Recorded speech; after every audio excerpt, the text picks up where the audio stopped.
많이 하다 보면 자주 대하는 말씀들이 있는데 그 중에 하나가 오늘 본문입니다. 마르다 마리아 이 사건이죠.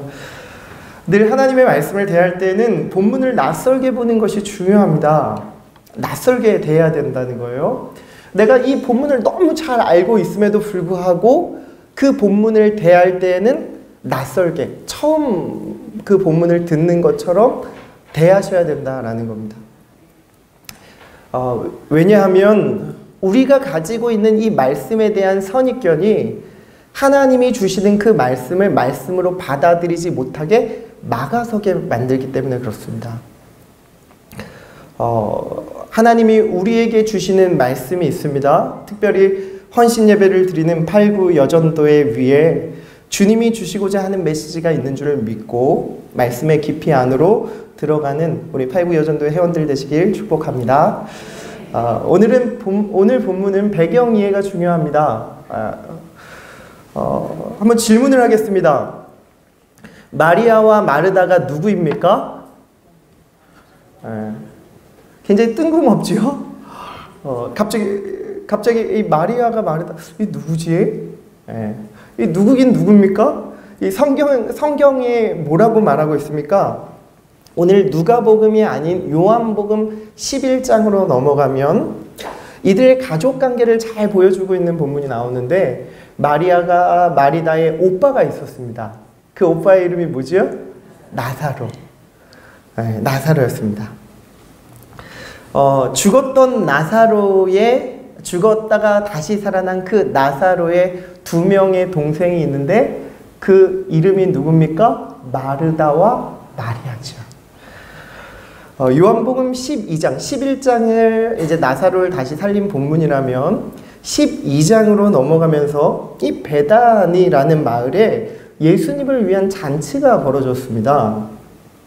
이 잔치는 나사로를 살린 것에 대한 그 예수님께 감사의 마음을 담아내었던 그런 잔치였습니다.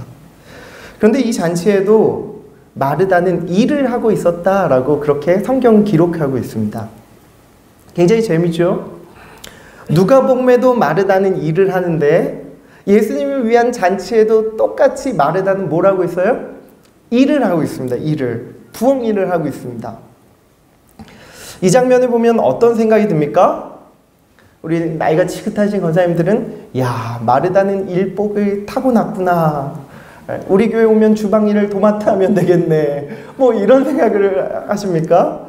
주방장 시키면 딱 마르다가 적합하겠네. 뭐 이런 거 아니죠? 이런 방향은 성경이 가르치는 방향이 아닙니다. 성경은 마르다가 일을 하고 있다라고 이렇게 다른 본문에서 동일하게 강조하고 있는데 그 일, 마르다가 하고 있는 그 일이 누구를 위함입니까? 예수님을 위함이다라는 것을 강조하고 있는 거예요. 부엌 일에 대한 강조가 아니라 그 마르다가 말씀을 담아내서 예수님에 대한 감사의 마음으로 이 부엌 일을 하고 있다를 성경은 기록하고 있습니다. 성경은 이 마르다가 일을 하고 있는데 그 예수님을 위함이다라고 이 상징적으로 보여주고 있는데 우리가 해석함에 있어서 이런 익숙한 말씀에 대한 이 고정관념이 마르다를 오해하게 만들죠.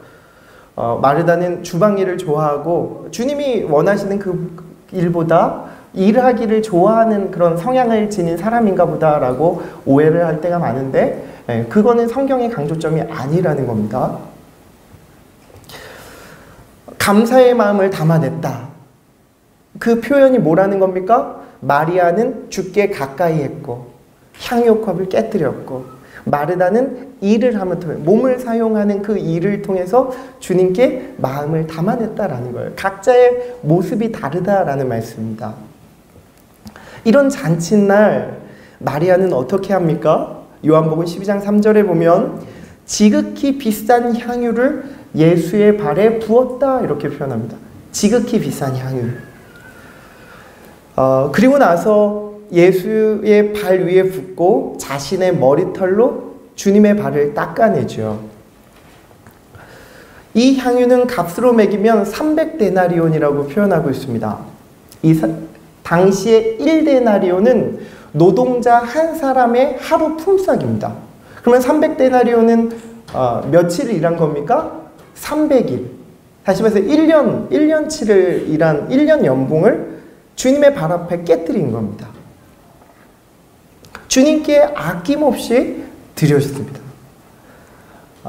이 장면을 본 가룟 유다는 어떻게 합니까? 이 여인을 책망하죠. 이 300일의 품삯이 되는 이 값비싼 향유를 왜 주님께 붓냐라는 겁니다. 이에 주님은 뭐라고 말씀하십니까? 가룟 유다에게 뭐라고 말씀하십니까? 이 여자는 나의 장례를 위한 것이다, 이렇게 말씀하시죠. 나의 장례를 위해 주님께 향유를 붓는 마리아, 굉장히 귀한 모습입니다. 뿐만 아니라 주님을 위해 식사를 준비하고 잔치를 준비하는 이 마르다의 모습도 동일하게 귀한 모습입니다. 그렇게 보면 참 귀한 자매들입니다. 이 마음들이 얼마나 귀합니까? 주님을 향해 쏟아내는 이 마음. 각자의 모습은 다르지만 언니는 부엌에서 귀하신 주님을 접대하기 위해 애를 쓰고 있고 땀 흘리고 있고, 동생은 주님을 향해 자신의 가진 것을 아낌없이 드리는 이 아름다운 두 자매의 모습을 11장과 12장을 통해 우리는 볼 수 있습니다. 그러면 오늘 누가복음을 한번 돌아와 보겠습니다. 오늘 본문은 예수님이 길을 가시는 중이었다, 이렇게 표현합니다. 길을 가시는 중에 누가 나타나서 예수님을 영접합니까? 마르다가 예수님을 초대한 겁니다. 자신의 집으로. 이런 면에서 보면 마르다는 참 사려 깊은 여자입니다. 본문에서는 마르다가 왜 예수님을 집으로 초대했는지를 드러나고 있지는 않지만 우리는 힌트를 얻을 수 있습니다.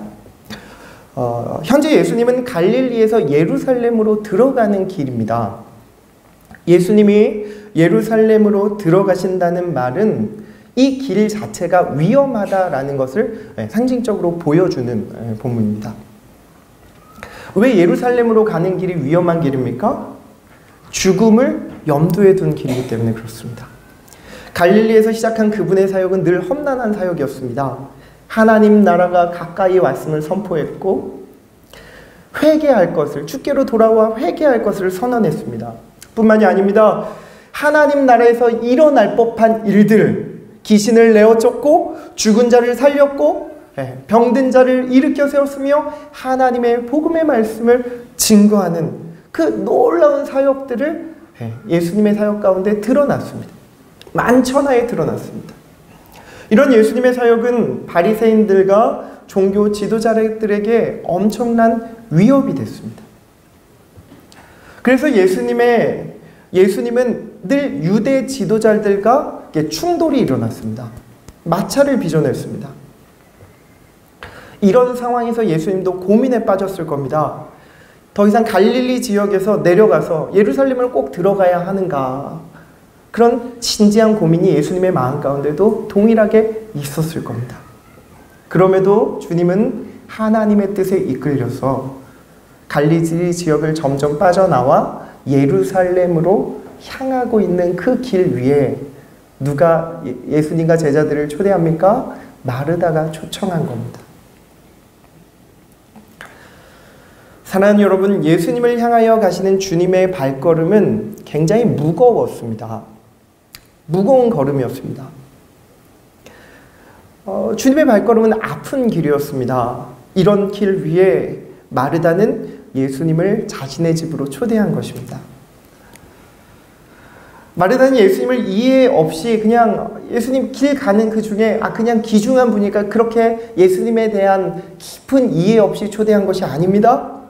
유대교 지도자들의 핍박과 환난을 끊임없이 받아내었던 그 예수님의 심정을 헤아렸고 그 육체의 고단함과 마음의 아픔을 그 누구보다도 잘 이해하고 있던 마르다가 예수님을 자신의 집으로 초청했죠. 아낌없이 드리고 싶은 그 마음을 쏟아내며 예수님을 집으로 초대했다라는 말씀입니다.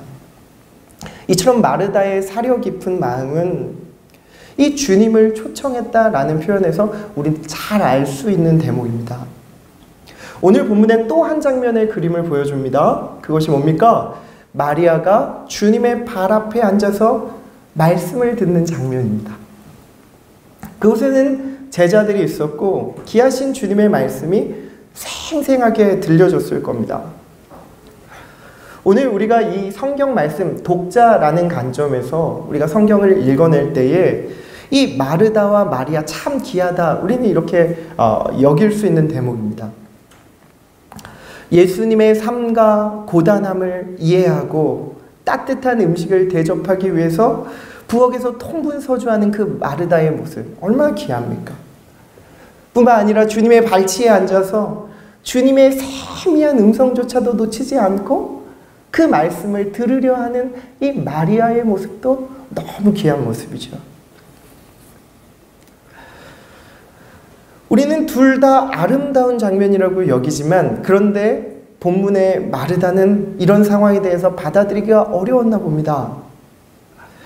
예루살렘으로 떠나는 위험한 여정에 있는 이 예수님을 위해서 무언가 도움되는 일을 해야 할 것 같은데 마리아는 그냥 주님 앞에만 그냥 앉아 있는 거예요. 마르다는 이 모습이 좀 답답했습니다. 지금 말씀 듣는 것도 좋지만 마르다가 생각하기에 현재 급한 일이 뭐라고 여겼습니까?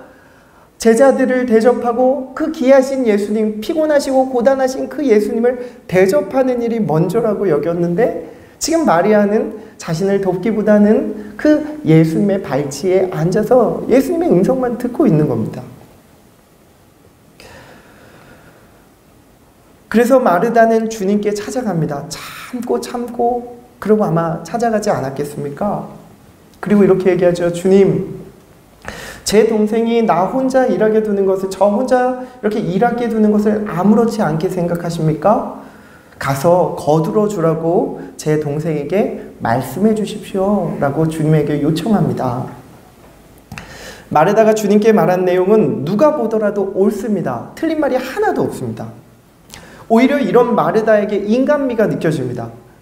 마치 나의 모습을 보는 것처럼 좋고 편안하게 느껴지죠. 이 상식적으로 생각해도 이 언니에게 부엌 일을 모두 맡기는 것은 아무리 생각해도 문제가 있는 주제입니다. 아무리 사려 깊은 마르다여도 예수님을 찾아가기까지 굉장히 많은 고민과 번민이 있었을 겁니다. 그리고 끊임없이 주방에서 마리아를 기다렸을지도 모릅니다. 그리고 부엌에서 일하면서 이쯤에는 나오겠지, 어느 정도 되면 마리아가 나오겠지라고 끊임없이 기다렸을 겁니다. 근데 아무리 기다려도 이 마음이 너무 분주해서 일손을 잡히지가 않는 거예요. 마리아가 나올 기미가 보이지 않자 참다 못해 결국에는 주님께 찾아가서 드린 말씀이었습니다. 그러나 주님은 이런 마르다에게 어떻게 말씀하십니까? 우리가 생각하는 주님의 모습과는 좀 다른 모습이 나옵니다. 누가복음 10장 41절과 42절 말씀인데요. 한번 본문 성경책을 한번 찾아보겠습니다. 누가복음 10장 41절과 42절 말씀입니다. 우리 같이 한번 읽겠습니다. 주께서 대답하여 이르시되 마르다야,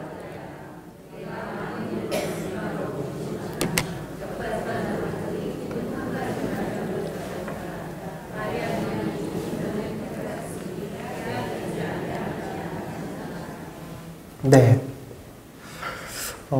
제가 세번역 성경을 한 번 더 읽어드리겠습니다. 그러나 주님께서는 마르다에게 대답하셨다. 마르다야, 마르다야, 너는 많은 일로 염려하며 들떠있다.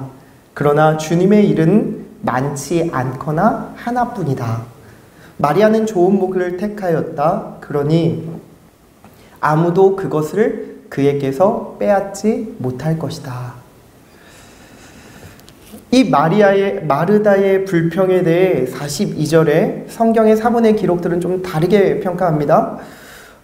이 예수님의 대한 이 말씀에 어떤 사본에는 한 가지가 필요하다, 주님의 일은 한 가지가 필요하다라고 기록되어 있는 사본이 있는가 하면, 다른 사본에는 필요한 것은 거의 없다, 있다면 꼭 한 가지이다, 이렇게 표현하고 있습니다. 그러니까 이 주님이 이렇게 얘기하신 이유가 뭡니까? 마르다가 이 상다리가 부러지도록 많은 음식을 준비하고 싶은데 예수님께서 얘야, 음식은 너무 많이 준비하지 말아라. 한 가지면 된다. 아무것도 필요 없다. 나는 갈비 하나면 된다. 뭐 이런 거 아니겠죠? 이런 거 아닙니다. 네. 추석이 다가오는 여성분들에게 웃으시라고 드리는 말씀인데, 네.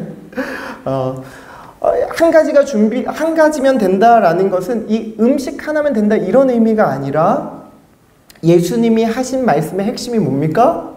마르다가 이 일로 많은 고민하고 염려한다는 거예요. 사실상은 한 가지면 족하다라는 겁니다. 이게 오해하시면 안 됩니다. 마르다가 부엌 일을 하고 있기에 그것을 예수님이 꾸짖는 것이 아니에요. 야, 너 왜 말씀 듣는 것이 더 중요한데 이 가치 있는 일을 안 하고 지금 왜 주방 일을 하고 있니? 이걸 꾸짖는 게 아니라는 말씀이에요. 주방 일도 같이 귀한데 그 마음을 주님께 온전히 쏟아내지 못하고 분주하고 염려하고 고민하고 있는 그 주제를 다루고 있는 겁니다. 마르다가 바쁜 일로 염려와 근심에 벗어나지 못하고 있다라고 오늘 주님은 말씀하시고 있습니다. 염려와 근심의 이유가 뭡니까? 마르다의 부엌일처럼 이 필요하기는 하지만 이 처음에 마르다가 가졌던 이 마음처럼 주님을 따뜻하게 맞이해야 하는 그 본질에서 벗어나서 어느새 부엌일이 나에게 큰 산처럼 다가와 염려하고 근심하고 있는 이 마르다를 주님이 지적하고 있는 거죠. 주님의 말씀의 핵심은 마르다가 많은 일로 걱정한다라는 겁니다. 주를 위해서 음식을 하는 일은 중요하고 가치 있는 일입니다. 그런데 그 일로 걱정거리가 많아지고 머리가 복잡해지는 것은 주님이 원하시지 않습니다. 물론 마르다의 일은 선한 일입니다. 마르다의 걱정은 선한 일이에요. 어떻게 하면 예수님을 좀 편하게 해드릴 수 있을까? 제자들을 어떻게 좀 더 잘 섬겨드릴 수 있을까? 이런 고민과 걱정이었겠죠. 얼마나 가치 있는 고민입니까? 그러나 주님은 그것 원치 않으신다 이렇게 말씀합니다. 아무리 좋고 선한 것이라 할지라도 그것으로 인해 걱정하고 염려해서 본래의 뜻에서 벗어난다면 주님은 그거 원치 않으신다는 겁니다. 주님이 원하시는 것은 아무리 선한 것이라 할지라도 많은 것으로 분주해지지 말라라고 말씀하시죠. 한 가지라도 주님을 위해 선택한 것을 택하였다면 끝까지 묵묵히 그 길을 가야 된다라는 겁니다. 만약 마르다가 부엌일을 주님을 위해 선택한 그 소중한 일로 여기며 그 일을 했다면, 그렇게 주님만 생각하며 준비했다면 오늘 본문은 완벽하게 달라졌을 겁니다. 그런데 마르다가 그렇게 하지 못하니까 그 일에, 주님을 섬기는 그 일에 전부를, 마음을 다 쏟아내지 못하니까 어떻게 됩니까? 이런 본문이 나타나게 되는 거죠. 주어진 하나에 집중하지 못했다라는 겁니다. 주님을 위한 그 일에 집중하지 못하고 주위를 둘러봤다라는 것입니다. 나를 도와줄 자가 누군가? 그러니까 마리아가 섭섭하게 여겨진 겁니다. 동생이 평소에 나를 도와주지 않았던 것들이 막 마음속에서 일어나고, 왜 꼭 주님 앞에 그렇게 앉아 있어야만 하는가라는 그런 불평의 마음들이 막 퐁퐁퐁 마음속에서 일어나고 있는 거죠. 이 부엌일은 주님이 목적이 되어서 시작한 일인데 어느새 돌아봤더니 그것이 나의 목적이 되었습니다.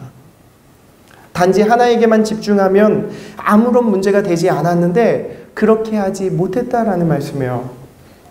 사실 이것은 영성의 문제입니다. 영성의 문제입니다.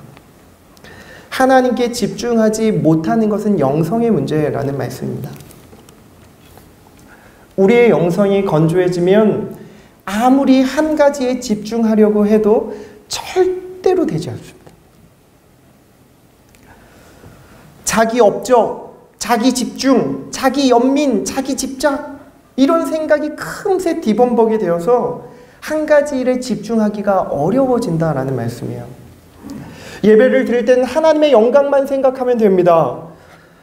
그런데 그 하나님의 영광만 바라보지 못하고 자기 자신의 생각과 상황이 자꾸 투영되어져요. 그래서 나는 이런 문제도 있고 이런 어려움도 있고 이런 아픔도 있어요, 주님. 이것을 주님이 언제 해결해 주십니까? 이런 것들이 자꾸 마음 가운데 일어나죠. 이런 요청, 이런 수준에서 우리가 예배할 때가 너무나 많이 있지 않습니까? 기도도 마찬가지입니다. 하나님과의 관계에 초점이 맞춰져 있는 것이 기도인데 자꾸 자기가 불쌍한 마음이 들어요. 기도할 때마다. 나는 왜 이 정도밖에 안 되나?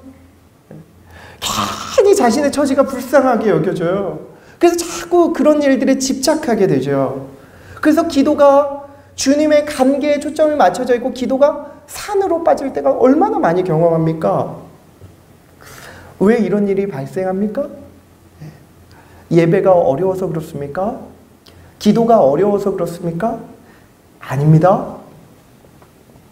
아닙니다, 여러분. 우리의 영성이 건조하고 메말라 있어서 그렇습니다. 그래서 하나에 집중하지 못하는 것입니다. 온갖 망상이 우리를 사로잡아서 하늘에 집중할 수 없는 것이죠. 마리아를 보십시오. 본문에서 마리아는 단 한마디의 말도 나오지 않습니다. 단지 주님의 칭찬만 있을 뿐입니다. 마리아가 좋은 목을 택하였다라는 말입니다. 이 말이 무슨 뜻입니까? 한 가지 일, 오직 말씀 듣는 일에만 집중했다라는 겁니다. 집중했습니다. 그것만에만 오롯이 집중했습니다. 여기서 알아야 할 것은 부엌일이 천한 것이고 말씀 듣는 일이 귀중한 일이다, 이런 뜻이 아니죠. 주님을 위해 했다면 둘 다 고귀한 일입니다. 그러나 그의 태도를 주님이 꾸짖고 있는 겁니다. 그의 태도가 한 가지 일에 집중하고 있는가? 이것을 성경이 말하고 있습니다. 오늘 본문의 핵심은 다시 말해 영성은 다른 게 아닙니다. 자기 일에 하나님을 향해 마음을 쏟아내는 그 한 가지 일에 얼마만큼 집중하고 있는가? 예수님과의 관계에 얼마만큼 집중하고 있는가를 오늘 성경은 다루고 있습니다. 주 안의 사랑 여러분, 주님이 말씀하신 아무에게도 빼앗길 수 없는 그 일이 내게 정말로 있습니까? 마리아와 같이 빼앗기지 않는 그 일을 가치 있게 여기며 나는 그 일을 집중력 있게 감당하고 있습니까? 그 일을 염려와 근심으로 마음이 빼앗기지 않고 지금 나의 삶에서 이어가고 있습니까?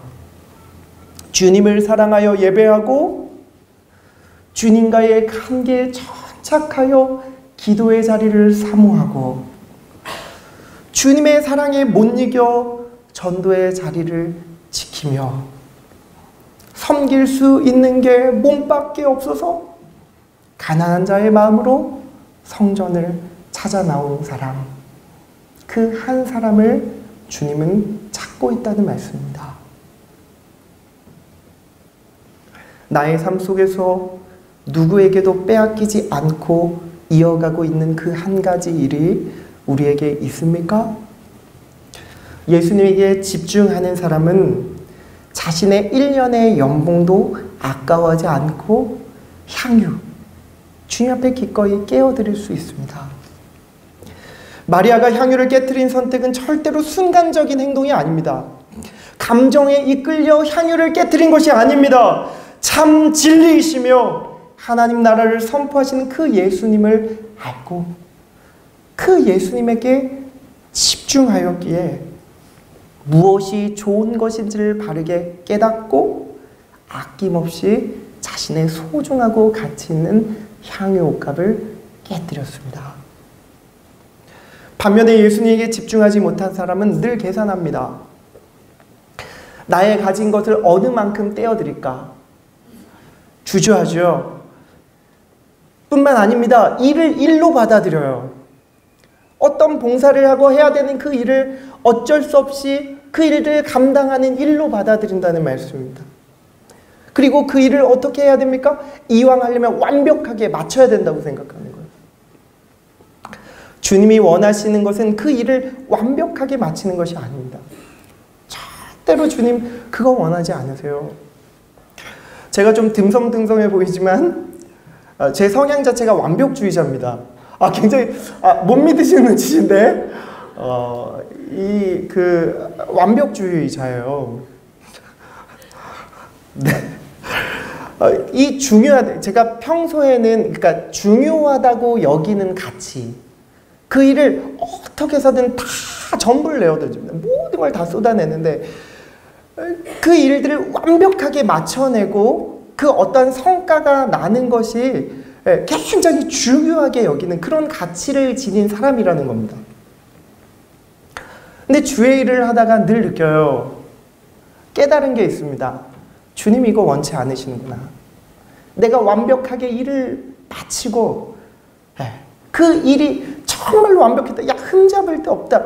그거 주님이 원하시는 게 아니구나 라는 사실을 늘 주의 일을 감당할 때마다 늘 깨닫습니다. 그 일을 통해 주님이 나에게 요구하시는 게 뭡니까? 완벽하게 마치는 거 아닙니다. 그 일을 통해 나의 마음을 어느 만큼 드렸는가, 나의 마음 중심을 깨트려서 정말로 주님 앞에 바치고 있는가를 보고 계시죠. 하나님의 일을 잘하고 못하는가가 아닙니다. 인간은 일의 성취도를 따라 사람을 평가하지만 하나님은 그렇지 않습니다. 이 일로 주님께 더 어느 만큼 가까이 왔는가, 그것을 주님은 보고 계십니다. 말씀을 맺고 싶습니다. 마리아는 예수의 발치에 앉아 있습니다. 누가 우리에게 와서 예수의 발치에 앉아 있을래? 라고 묻는다면 아마도 많은 이들이 거절할 겁니다. 예수의 발치는 흥미있고 재미있는 자리가 아니기에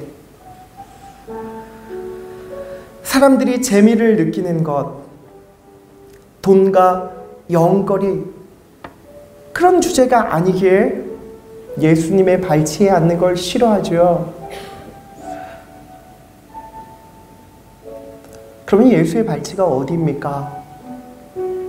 돈과 영거리와 상관없는, 바로 교회가 예수의 발치임을 믿습니다. 바로 교회가 예수님의 발치입니다. 예수의 발치에 앉아있지만, 여전히 주님의 발치에 앉아있지만 마음이 다른 곳에 있으면, 주님께 집중하지 못하면 나는 여전히 마르다와 같은 사람입니다. 교회는 생명의 깊이와 신비를 경험하는 자리이기에 그 생명을 경험하지 못한다면 우리는 마르다와 같이 주님과 상관없는 일을 하고 있는 것입니다. 주 안에 사는 여러분, 하나님과 관계하십시오. 주님께 집중하십시오. 숨어있는 그 영적인 세계에 집중하였던 마리아와 같이 주님의 발치에 앉아 주님을 만나는 은혜가 우리들 가운데 주어지길 소망합니다.